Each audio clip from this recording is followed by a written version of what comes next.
Hi, everyone. Thank you so much for joining us today. Welcome to our information session about the Master of Arts in Arts Presenting and Live Entertainment Management, part of the UOnline program here at University of Miami. We look forward to sharing details about our program with you today, and we have some special guests with us that I'll introduce later. This information session is going to be about 30 minutes, and a recording is going to be available after the session, so you can watch it later if you need to as well. If you have any questions about the program, deadlines, anything, feel free to submit your questions during this session using the Q&A feature.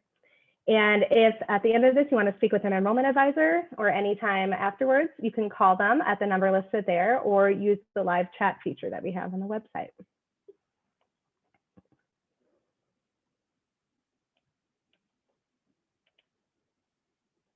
All right, today I would like to introduce our faculty panelists that are here with us today. We have Ray Sanchez, who's our Associate Dean for Strategic Initiatives and Innovation, and he's a professor of music business and entertainment industries at the Frost School of Music. We also have Gary Wood, and he is the Director of the Arts Presenting and Live Entertainment Program, and a professor of practice in the Department of Music, Media, and Industry in the Frost School of Music. He's been here since 2014. And we also have two alums with us from the program. We have Taylor Rambo. He graduated in 2017 from the Arts Presenting degree, and he's currently a developmental specialist with Georgia Symphony Orchestra. And we had TJ Schaefer with us, and he graduated in 2017 as well. Since graduating, he's been a freelance musician, he's been a touring musician, and also teaching and directing a music festival. That was all prior to the pandemic, of course. And throughout the pandemic, he's been doing some recording sessions from home and also working on a real estate license, teaching and working in the stock market. Once the restrictions begin to lift, though, he does plan to transition back to touring, hopefully. And I'd like to start out with some questions for our faculty panel. So my first question goes to Gary. What are some valuable lessons or experiences gained specifically by Frost students in this online program? Well, part of that is based upon the individual's needs and the individual's experience, but I would say most of all, the real focus is in terms of what are the best practices in making a live event happen. So, and especially in 2020, 21 and beyond. So I would say the main takeaway would be best practices around all of the components of making something like that happen. TJ's involved in festivals and Taylor's involved in amazing things on stage, but it's really about what are the competencies we need to know. And it's not just about lighting or sound, but it's also in terms of the support that one needs to do that, the leadership one requires to do that, the decision-making that comes with that, understanding contracts and the legal aspects of that. So the intention is to try to get a whole range of these high-end skills and knowledge so that when you get out in the workforce, you're ready to go. Great, thank you. My next question is for Ray. Ray, what do you do to help students excel in an online environment? Hey, everybody. And I'm sorry I don't have my video on right now because I'm getting myself to school. And I don't think you want to see me driving on video. There's a couple things. We have been working over the years very hard on developing our courses in a manner that make the most sense in an online space. They're progressive in the sense that they progress in the proper manner with pretty clear outcomes. And again, the interesting thing is, of course, it's also impacted the way we do our on-campus courses. So important to know that they're exactly the same courses, same curriculum that we do on campus, we do online. The modality is different, but just keeping the same student-centered focus, professional focus. That is, that's the main thing.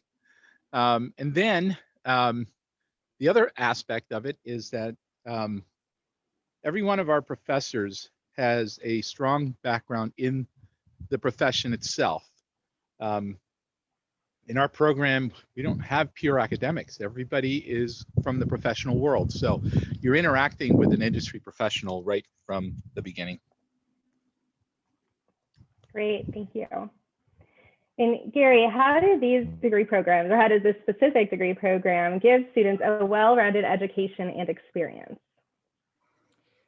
Part of that comes from being a member of the campus, because online students can take advantage of a great deal of what the university itself offers. I always tell my students that please go to Richter Library online or in person, because the wealth of things that they offer way beyond the degree in terms of value, the help and so forth, the writing center, all these different things.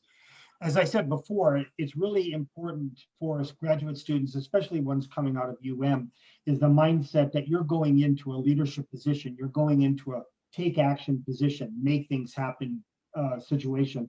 So being aware of how the different aspects of live entertainment fit together and work together in synchronicity is really, really important to that.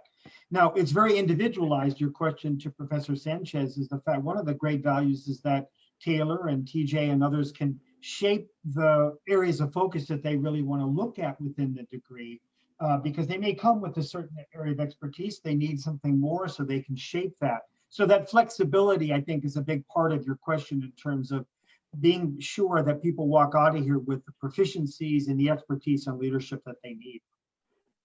Thank you. And just another question for you, Gary.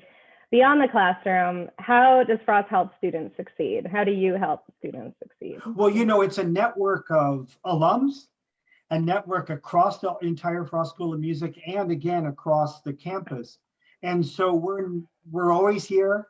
I know Professor Sanchez is constantly interacting with students that he has now and has in the past, and helping them grow, and we learn from each other. In fact, just this morning, I had a long conversation with one of our dear alums out in LA. So the idea is that we're always here. The university is always an ongoing resource. It's not that you're gone forever. We're always available and willing to help each other as we grow into this new age of live entertainment. Great, thank you. And another question, just given the times and current events going on, I'm going to ask both of you, but Ray, I'll start with you. How has the pandemic impacted the industry, and what can we expect after this passes? Wow, great question. Well, there have been big winners and big losers, but more importantly, big learners. Here's the crazy thing. This past year, 2020, is the biggest year the music industry has had since the mid-90s overall. And that is in light of the fact that the live entertainment industry has been in the tank because of no touring, no live performances. But what happened? Well, all this other stuff happened. Streaming has finally taken off the way that those of us that have been looking at this for years have been saying, oh, this is going to happen, this is going to happen. And it finally happened. It actually happened even before, but this past year, you really saw the impact. And streaming, of course, not just things like Spotify, but all kinds of content. The other thing is that musicians learn to reinvent themselves, and so now there's no excuse for somebody to just sit at home and not be able to do a virtual concert if they want to. That technology is already there. It's a tried and true path. That being said, and I can announce this here because I would encourage anybody in this call to check this out. This Saturday, the Frost School is putting on a music festival. Yes, you heard that right, an actual music festival. Unfortunately, it's not open to the public unless you're streaming it. It's only open to the university campus. But the fact that we're going to have 2 stages out there on the field with literally hundreds of performers, and even though the audience capacity will be limited, the university community will be able to enjoy this beautiful live thing is amazing. We have more demand right now than we have available tickets for. And know for a fact there's a huge pent up demand for live music. People are just anxious to get out. So I honestly feel like maybe COVID was a sort of pruning, and our business is going to come back with a vengeance. That's the only way I can describe it. I'm very excited just seeing the little bit that's going on, and seeing friends in states that are open where they can perform and whatnot. Um, yeah, I think this is a good time. Great, thank you. And Gary, same question for you, and more particular in the live industry, like how has the pandemic impacted it, and what do you think we can expect after all of this? Well, Professor Sanchez is right in the sense, in the short term, of course, there's been some real difficulties for venues in particular because of restrictions on gathering, as we know.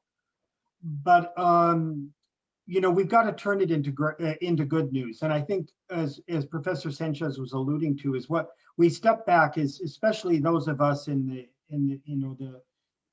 management and creative side, we say to ourselves, well, how can we do this differently, better? And there's been so much dialogue about, not taking for granted things that we used to take for granted. How can we do things differently going forward? So I agree. I think it's going to come back better and stronger than ever. And I do think part of that is the fact that we've grown new skills as it relates to streaming concerts that people care about and want to watch. But we also understand that getting together, these great gatherings of people, means so much. And we learn from that. And so I think we will be doing a new whole widespread variety of events that are live. And I think we're going to be doing it in a way that's smarter, better, stronger than was before. So it's sort of taking the downside of what's happened and say, listen, how do we make the best possible outcome of this? And one of the things I'll say real quickly, the people who are listening to this presentation, one of the great things I think has happened too is a lot of folks, perhaps the majority, including myself, step back and said, what skills can I work on right now while this is going on? What is it that I can gain that I didn't have time to do before? And the number of people who are out there gaining wider to more diverse, strengthening skills is something I think exploded that would not have happened in that short time frame. So the competency, I think, of what we're going to be attempting to do is going to be much higher. So there's a lot of excitement, I think, that can come out of this negative situation. And that's a typical artist kind of mentality, is how do we make something great come out of this? And that's the mindset at and Frost School of Music. Thank you. And thank you both, Gary and Ray. As you can see, our faculty really care about these programs and our students. And even as an online student, you have access to the full-time faculty that are teaching on campus. They're teaching the same exact classes online, and they are there as resources and there to talk to you and help you along the way. So you really feel like you're part of the community and part of the campus. And as Ray mentioned about this live festival, it's going to be streaming online. And actually, a lot of our concerts are streamed online. You can just go right to the Frost website and click on them and watch them from anywhere in the world. So that is a really great resource and access that we have for all of our students. Now I want to move on to TJ and Taylor to get a little bit of the student perspective from our programs and what they experience. So TJ, first question for you. What was your goal when pursuing a graduate degree, and what attracted you to this specific program? Well, prior to doing all the things since graduating from Frost, I was a high school band director on Long Island in New York. And in New York, in order to you have to fulfill certain requirements, and that was getting a master's degree within 5 years of your bachelor's. And so then got into Frost, started Frost, then I left teaching, and then I just hit the road, and it's really weird. I've done some like substitute teaching since, just to cover for some friends, because I am certified, but I really haven't gone back to teaching. And so yeah, it's really helped me open my eyes to all the different possibilities, not just within the music industry, but like you said, it's given me tools to like pursue like a real estate degree, or I mean, not degree, certification or license, and just learning. I've been working on flipping old RVs. And I feel like a lot of these skills actually came from the courses at Frost, because it taught me how to be like more proactive, and there was no excuses of, being stuck in a classroom. It's like, because my undergrad, I was stuck in a classroom and I was missing potential gigs, but then I took gigs and I was missing class. And so I couldn't find a good balance. But with this, I was all over the world working on this degree, and it was awesome. Great. Yeah, how many states were you in and how many countries during this degree? I don't know, but I'm like 2 states shy of all 50, and I've played on like 5 continents since starting the degree. Wow, So yeah. that's very cool. Great. And Taylor, a question for you. What was the most valuable or applicable thing that you learned during this degree program? Yeah, and thank you for having me today. I would say, so I actually went to Frost as an undergrad and got a music business degree. And I never really felt at home in working for a record company or working in music publishing or something on the for-profit side. And the longer that I spent at Frost, the more, my close network of friends were people that were in the choral department and people who are opera singers and people who are on the classical side. And a lot of them are bolstered by the nonprofit performing arts field. And so when I heard about the AP Live program and got involved in it, it was as a direct result of seeing my colleague group of people being involved in nonprofit side of things. And so it really helped me hone what my mission was and really look at like the strategic direction of the career that I wanted and the experiences that I had and really focus them into a direction. And as you can tell, right now I'm working in fundraising for an orchestra, but I've worked for a theater company that was a nonprofit. I've worked for a ballet company that was a nonprofit, a pops orchestra that was a nonprofit, even an association for the entire field, and got to see how a nonprofit can support that. So it really honed my skills from a music business perspective, and then allowed me to add on that strategic management, that missional aspect, which has really been helpful in my career so far.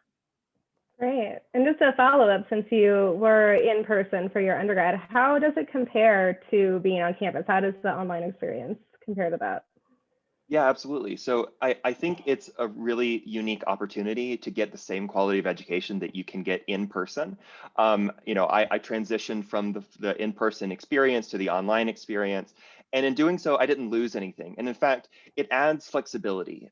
You can sort of get as much out of it or as little out of it as you want. So if you're that kind of person that really just wants to get the course material, learn the new things, do it really quickly, I mean, not quickly, but spend a limited amount of time on it, but gain what's important to you, the online program gives you the flexibility to do that. But also, if you want to really engage with the professors, you really want to ask the questions, really develop the relationships with the faculty and other students, that's also at your disposal. So it's flexible to your needs as a professional, whether you're doing a value add for the information you already know from your career, or if you're trying to continue to have a really robust educational experience.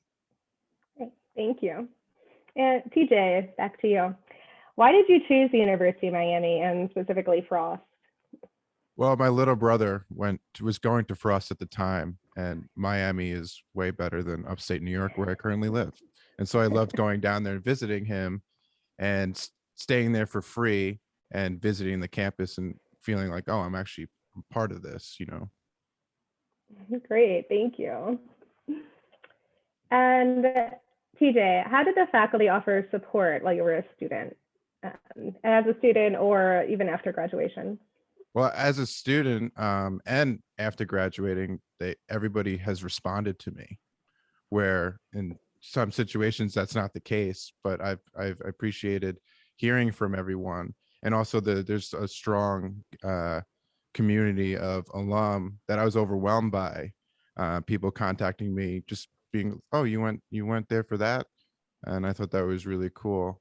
But I've luckily, other than the pandemic, haven't really needed to be in touch that much for like looking for certain opportunities. It's just with having University of Miami on my resume and Ithaca College, where I went for my undergrad, on my resume, I've kind of gotten all the opportunities that I've wanted. And that, that goes to say that the school is legit. Yeah, that's so true. We have alumni all over the world working in a number of different industries. So even just having that on your resume is helpful when looking for a job and just trying to network and connect with people. Totally. And yeah. So now I want to ask a question for both of you regarding the pandemic and just the times going on. Taylor, we'll start with you. How has the pandemic affected your career? Do you feel like the industry has changed, either good or bad? Like, what does it mean for you? Yeah, so this time last year, I was employed by a theater company in Washington, D.C. called Arena Stage, and it was a dream job scenario. Unfortunately, because of the pandemic, they had to lay off about 75% of their staff, or rather, we've been furloughed because we're still technically part of the staff, and they do want to bring us back when we have the opportunity, but that just has not arisen yet. But what I'll say is, just as Gary said, I've spent the entire time of the pandemic looking for ways and opportunities to grow as a person. I started pursuing another master's degree because I'm a glutton for punishment, or for learning, I suppose. I have been working on a number of different contract jobs with different organizations, and I've been working with other alums as well. So, for example, I've been working with a student, a former Frost student, Melanie Dewey, who is, her artist name is Meld, and we've actually been working with her. She's based in Nashville to get her music all copyrighted, and I'm able to use the information from the program from my copyright law class with Ray Sanchez to be able to help her out. And so it's really been a really interesting opportunity for innovation for myself, but also the field is going to rebound. It absolutely is. People are just chafing at the bit to get back into the live entertainment space. I had such a great opportunity about a month ago to go and see a recording of the Georgia Symphony's orchestra to do a live stream concert. So they were doing rehearsals. I was double masked up, socially distanced, and it was just the most amazing opportunity to be in a room of musicians again. So I think a lot of us have put in the time and energy to try to keep developing. We've been able to use the skills that we developed through the program to do that exactly. And it's okay also if you didn't necessarily spend the time bettering yourself, because the good thing is that you do what you can in times like this, and it's going to be on the rebound. I have a feeling like because of a lot of the shifts, there are going to be people who were in the industry for a long time who decided to leave because of the pandemic. So there's going to be a lot of new opportunities for people to get jobs, especially in the live entertainment space. Great, thank you. And TJ, I know we already covered most of your pandemic story. Any last minute thoughts on that? And then we're going to move back to faculty for a quick question. Yeah, the only thing I have to say is that if you want to like surf a wave, you have to start paddling for it to catch that wave. And so for the past couple of months, that's what I've been trying to do, starting to paddle to catch that wave. And I feel like a bigger wave than the one that I've ridden before is coming. And I know that I kind of wish that I delayed my master's degree to like now maybe, because I feel like this is the perfect time to kind of get things going. And I know that the classes really pushed me to start a music festival, to decide to go touring full time, and to take the bands I play in more seriously and learn about content creation. I mean, the list goes on and on and on through all the courses that we took. But yeah, just trying to start paddling, Thank you. And thank you both for being here and talking to us about your experience. It's really appreciated. And I want to go back to faculty. So Ray, can you talk a little bit about different career paths that are available for graduates from this program? Well, yes. You've heard our alums here talking about their career paths, and you can already see the diversity, even with just these two individuals. Live music and live entertainment, pre-pandemic, was over a $50 billion a year business. Okay, so and that's focused on the music side. We're not even talking about theme parks or ballets or museums. Well, ballet is technically music, sort of, but that's really focused on music. So even within just music, there's an incredible diversity of opportunities. So one of the challenges and opportunities at the same time for you starting in this program is to find your niche. So if you heard what Taylor said, didn't like the idea of going to work for a record label, although this past year would have been really good because they made a lot of money. But you find where your heart is, and wherever your passions lie, your skills and your opportunities intersect. That's the sweet spot right there. So what kind of opportunities are we talking about? Obviously, concerts, festivals, venues of every kind, and everything associated with that, because that's an entire enterprise, whether it's from the artist side or the performer side or the venue side or the management side or agencies. You think about all of the parts that are part of that ecosystem. Somebody is working there and somebody has a career there. So that's it. What is interesting now is that new opportunities have developed because streaming has now truly become part of the plan. Okay, so this is insane, but we had an orchestra concert several weeks ago where we ended up with over 80,000 views on YouTube. Okay, I don't know that many people have seen the orchestra on campus in 20 years or more. I mean, if you add up every single concert, so all of a sudden there's these emerging opportunities. I say, and I agree with TJ, actually paddle, because this is a wave, and this is no joke, and there's some other factors that are coming into play right now. The buzz over the last few weeks, my inbox has been blowing up with the little acronym NFT.